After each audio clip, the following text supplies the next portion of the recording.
三四嗰啲就冇意思，所以你記得有咗3間乾淨嘅，第2間用得着啦，洗黑埋呢度全部黑色。我估計你可能咁，但係咧其實洗咗佢咧，雖然佢又再少黑嘅，但係正正咧我就係想去呢個這一隻色咧就黑啲嘅，即係溝咗黑黑。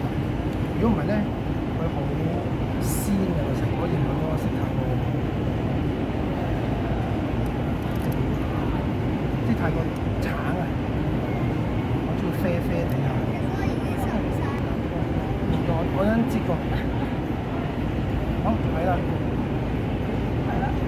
濕咧你就吹乾佢啊！而家我都 OK 嘅，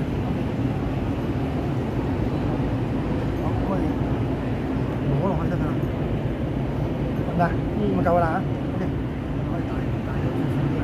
咁咧你唔使畫晒，你畫一邊得㗎。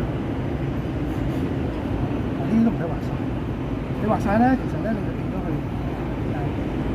冇咗啲，係啊，我唔使畫晒喺度，我專登嘅。總之我覺得呢個就係嗰個一齊色，呢開位我覺得。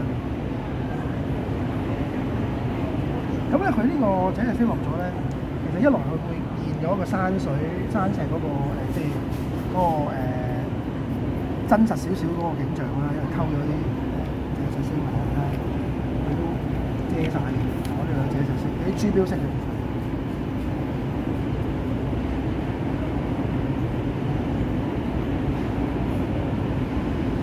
好呢啲虛位嚇，即係我就唔好加得咁重，因為等佢咧乾少少，即係嗰個地貌咧要乾少少，即係變咗你哋畫嘅時候咧，有啲位咧係需要輕筆，有啲位咧需要重啲嘅筆。因為唔畫都係成立嘅，因為意象都睇到㗎啦。咁但係咁，呢度影咗少少錢，